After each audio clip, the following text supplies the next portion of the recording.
प्रभु यीशु मसीह के नाम में आपको अनुग्रह और शांति मिलता रहे। जब भी हम अपने जीवन में अभिषेक को प्राप्त करना चाहते हैं तो हमें चाहिए कि हमारे जीवन में पवित्रता हो।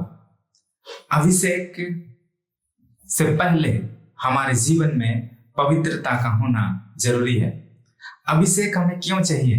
क्योंकि हम परमेश्वर के कामों को अपने जीवन में करना चाहते हैं। परमेश्वर ने हम सबको चुना है।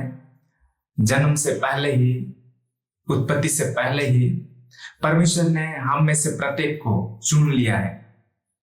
जब उसने आपको और मुझको रचा है तो हमें रचने से पहले परमेश्वर के पास उद्देश्य है। बिना उद्देश्य का कोई भी नहीं बनाया गया। इसलिए जब हम प्रभु में हैं तो हमें एनॉइंटिंग की जरूरत पड़ती है, अभिषेक की जरूरत पड़ती है जब हम उसके काम को करते हैं। परमेश्वर का वचन में लिखा है, पहला शमूएल उसका 16 अध्याय और उसका 5 पद में उसने कहा, हाँ मित्र भाव से आया हूं, मैं यहोवा के लिए यज्ञ करने को आया हूं, तुम अपने अपने को पवित्र करके मेरे साथ यज्ञ में आओ। तब उसने यशायाह और उसके पुत्रों को पवित्र करके यज्ञ में आने का न्योता दिया।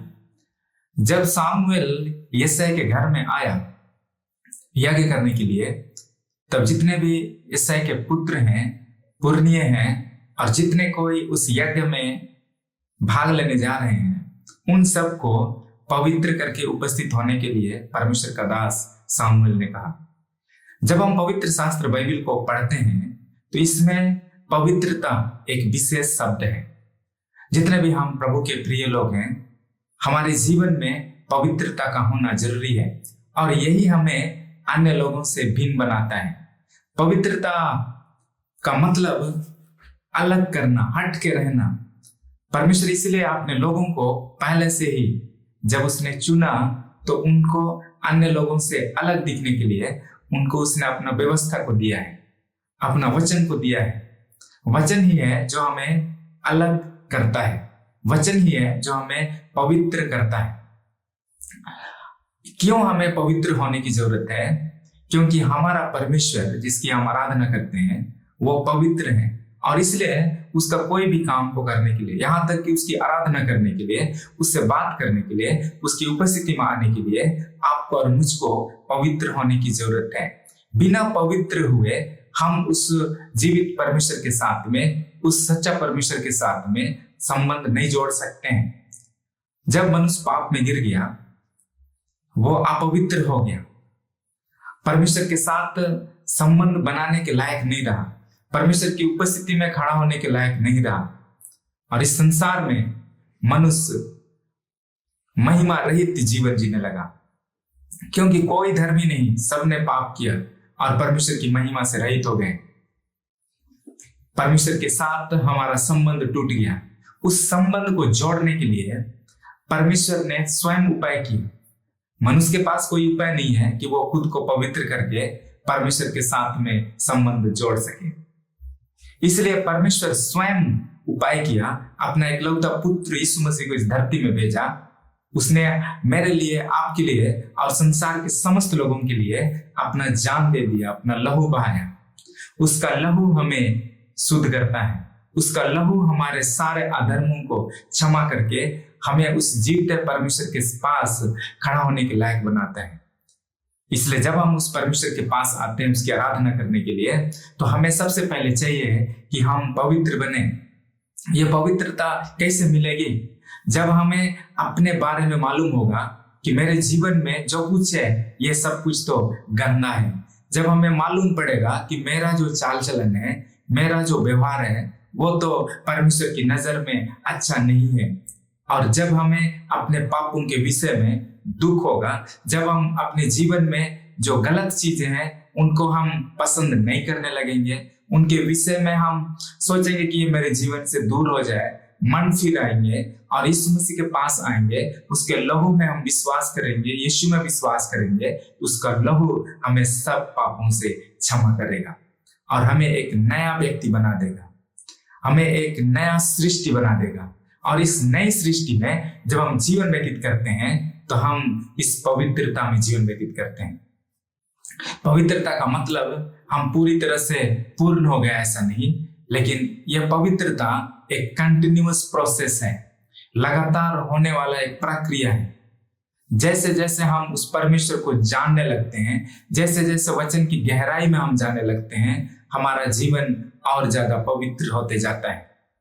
जब सामुएल दाऊद को अभिषेक करने के लिए यशायाह के घर में आया था, उनको मालूम नहीं था कि किससे अभिषेक करना है, लेकिन उसने लोगों से अपील किया कि जब तुम यज्ञ में आओगे तो अपने आप को पवित्र करो। अभिषेक से पहले पवित्र होना जरूरी है। अभिषेक क्यों करता है परमेश्वर? ताकि हम उसके काम को कर सकें। यदि हमारे जीवन में एक इच्छा है कि परमेश्वर मेरे जीवन को अभिषेक करे, तो आपके पास सबसे पहले एक सपना है, सबसे पहले आपके पास में परमेश्वर के द्वारा दिया जाने वाला काम है जिसको आप करने जा रहे हैं, और उसी काम को करने के लिए परमेश्वर की ओर से आपको अभिषेक चाहिए। जब परमेश्वर हमारे जीवन को अभिषेक करता है, तब जो हम काम करते हैं उस काम में एक अलग तरह का प्रभाव दिखाई देने लगता है। जितनी हमारी क्षमता है, जितना हमारा बुद्धि है, हमारा ताकत है, उससे कहीं बढ़कर परमेश्वर हमें इस्तेमाल करना शुरू करेगा। आपके प्रीचिंग में, आपके गीतों में, आपके व्यवहार में, आपके मिनिस्ट्री में परमेश्वर ढेरों सारी आशीषों को देगा, अर्थात आपको एक्स्ट्रा पावर के साथ में इस्तेमाल करेगा। जब परमेश्वर का एनॉइंटिंग आपके जीवन में होगा, जब परमेश्वर का एनॉइंटिंग आपके अंदर में होगा, तब विरोध के समय में भी आप स्थिर रहकर परमेश्वर के नाम को महिमा देते रहेंगे। आपके अंदर में एक स्पेशल एनॉइंटिंग होगा। लेकिन इन सारी चीजों के लिए हमें क्या चाहिए? हमारा जीवन पवित्र होना चाहिए। जब परमेश्वर हमारे जीवन को उपयोग करने के लिए तैयार होता है, तो हमारे जीवन में वो सबसे पहले ढूंढता है कि हम पवित्र बने। परमेश्वर के द्वारा उपयोग होने के लिए हमें बहुत पढ़े लिखे होने की जरूरत नहीं है। परमेश्वर के द्वारा उपयोग होने के लिए हमें सुंदर दिखने की जरूरत नहीं, और भी अन्य बाहरी चीजों की जरूरत नहीं। लेकिन वचन क्या कहता है कि पवित्रता जरूरी है। जितने भी यशायाह के बड़े बेटे थे, बाइबल बताती है उसमें से 3 बेटे एलियाब, अबीनादाब और शम्मा, ये फोर्स में थे, आर्मी में थे। इनका लाइफ स्टाइल बहुत अच्छा था, इनके पास पद था, इनके पास धन दौलत था, लेकिन परमेश्वर के योग्य जीवन नहीं था, और इसलिए परमेश्वर ने उनको इनकार किया राजा के पद के लिए। जब सारे लोग एकत्रित हुए यज्ञ के लिए, बलिदान के लिए, दूसरे शब्दों में हम कह सकते हैं आराधना करने के लिए, जब हम परमेश्वर की आराधना करने के लिए इकट्ठे होते हैं, तो हमारे जीवन में चाहिए पवित्रता। जब हम पवित्र मन से उसकी आराधना करेंगे, उसकी महिमा करेंगे, तो उसी आराधना को परमेश्वर एक्सेप्ट करेगा, उसी को वो ग्रहण करेगा। अन्यथा हम जितना भी म्यूजिक सिस्टम के साथ में हम अच्छे सुर में गीतों को गाएं, लेकिन अगर हमारा मन अपवित्र होगा, तो परमेश्वर के उपस्थिति में हमारा आराधना ग्रहण योग्य नहीं होगा। और इसलिए हमें चाहिए कि जब हम उस परमेश्वर की उपस्थिति में आते हैं, उसकी आराधना करने के लिए, उसके काम के लिए, तो हमारा जीवन पवित्र होना चाहिए। इतने आर्मी में रहने वाले दाऊद के बड़े भाई राजा के पद के लिए अयोग्य ठहराए गए, अभिषेक के लिए अयोग्य ठहराए गए, क्योंकि उनका मन पवित्र नहीं था, उनका मन परमेश्वर की इच्छा के अनुसार नहीं था, उनका मन व्यवस्था के अनुसार नहीं था, और इसलिए परमेश्वर ने उनको अयोग्य जाना। जितने लोग वहां एकत्रित थे, वे सोच रहे थे परमेश्वर की ओर से शायद मैं एनॉइंटिंग किया जाऊंगा, लेकिन परमेश्वर का आत्मा उनको तिरस्कार किया, क्योंकि वचन में लिखा है, पहला शमूएल उसका 16 अध्याय और 7 पद में, परंतु यहोवा ने सामुएल से कहा, ना तो उसके रूप पर दृष्टि कर और ना उसके कद की ऊंचाई पर, क्योंकि मैंने उसे अयोग्य जाना है। क्योंकि यहोवा का देखना मनुष्य का सा नहीं है, मनुष्य तो बाहर का रूप देखता है, परंतु यहोवा की दृष्टि मन पर रहती है। जब एलियाब उसके सामने खड़ा था, अर्थात सामुएल के सामने खड़ा था, तो सामुएल भी कंफ्यूज हो गया। वो परमेश्वर का दास था, तो भी वो कंफ्यूज हो गया, क्योंकि 6 पद में लिखा है, जब वे आए तब उसने एलियाब पर दृष्टि करके सोचा, निश्चय यह जो यहोवा के सामने है वही उसका अभिषिक्त होगा। शामूएल सोचा कि एलिया भी निश्चय अभिषिक्त होगा, लेकिन परमेश्वर ने उनको कहा कि ना तो उसके रूप पर दृष्टि करना, उसके कद की ऊंचाई पर, क्योंकि मैंने उसे अयोग्य जाना है। मनुष्य तो बाहर का रूप देखता है, लेकिन परमेश्वर की दृष्टि मन पर रहती है। इसलिए मेरे प्रिय मित्र, जब आप उसकी आराधना करते हैं, उसकी महिमा करते हैं, तो परमेश्वर आपका मन को देखता है। आपका मन कैसा है? क्या आपके मन में परमेश्वर की इच्छाएं हैं? उस आधार से जब हम उसकी आराधना और महिमा करते हैं, तब वो हमारी महिमा को, हमारी आराधना को वे स्वीकार करता है।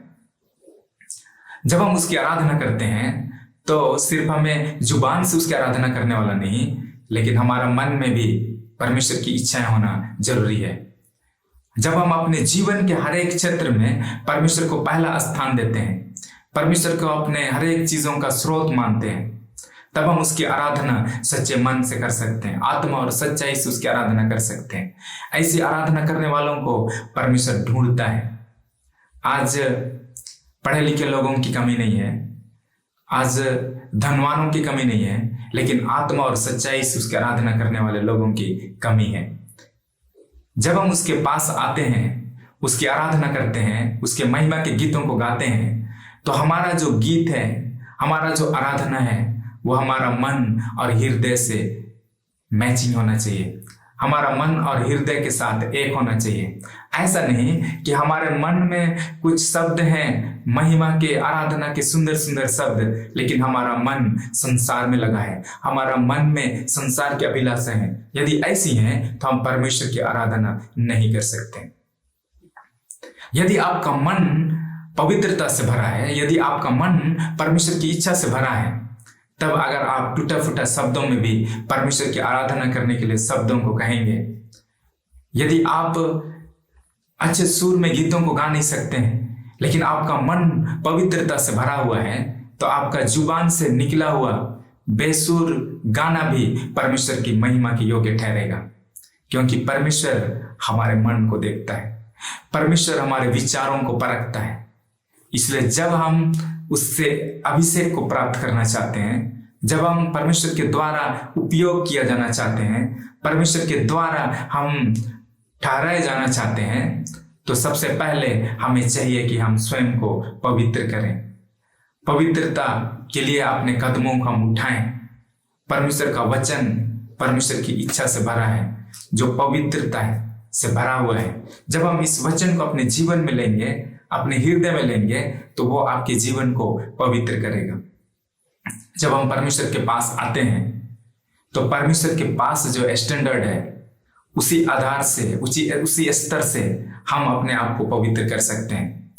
परमेश्वर के पास क्या मापदंड है जिसके द्वारा से हम खुद की पवित्रता को माप सकते हैं?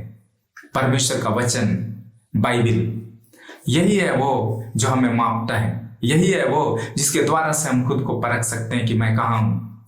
यदि हम अपने तरीका से हम सोचेंगे, अपने तरीका से हम सोचेंगे कि मैं पवित्र हूं, तो वो सही नहीं हो पाएगा। वचन में लिखा है, ऐसा भी मार्ग है जो मनुष्य को ठीक दिखाई पड़ता है, लेकिन उसके अंत में मृत्यु है। यदि हर एक जन अपने विचारों के आधार पर सोचने लगे कि मैं पवित्र हूं, तो अपनी नजर में वो पवित्र हो सकता है, लोगों की नजर में वो पवित्र हो सकता है। लेकिन आपको और मुझको यदि परमेश्वर का पवित्रता को प्राप्त करना है, परमेश्वर का पवित्रता को जानना है, तो हमें बाइबिल में आना पड़ेगा। जब सामुएल ने यिशै के घर में यिशै के पुत्रों में से किसी एक को अभिषेक करने के लिए आया था, तो सबसे पहले ही उसने कहा था कि कल अपने आप को पवित्र करके उपस्थित होना। यिशै से कहा कि अपने पुत्रों को पवित्र करके उपस्थित करा। सारे लोग जमा हुए, कोई परमेश्वर के योग्य नहीं था। उस यज्ञ में जमा हुए लोग परमेश्वर के लायक नहीं थे। परमेश्वर ने तो उसी को चुना था जो उसके लायक था। वो वहां पे बुलाया नहीं गया था, वो भेड़ बकरियों को चरा रहा था। जंगल में रहते हुए भी, भेड़ बकरियों को चराने के स्थान पर रहते हुए भी, वो परमेश्वर की आराधना और महिमा करते हुए वो अपने आप को पवित्र ठहराया था। अपने आप को पवित्र दिखाने का स्थान चर्च नहीं है, अपने आप को पवित्र दिखाने का स्थान आपका प्रैक्टिकली जीवन है, जहां आप अपना दैनिक जीवन व्यतीत करते हैं। सुबह से लेकर के शाम तक अपने पारिवारिक जीवन, ड्यूटी का स्थान, इन सारे क्षेत्रों में हम अपने आप को पवित्र दिखाने का प्रयास कर सकते हैं।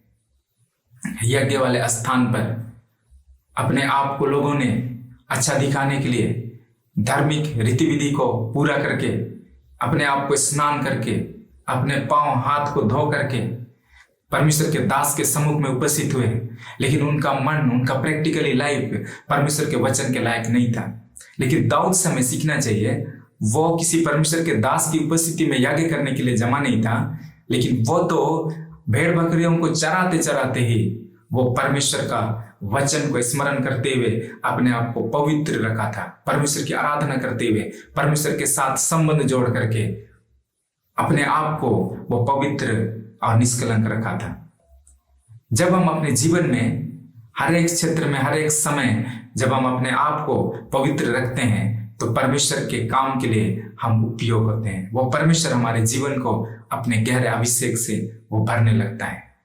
परमेश्वर आपको आशीष देने पाए। आमीन।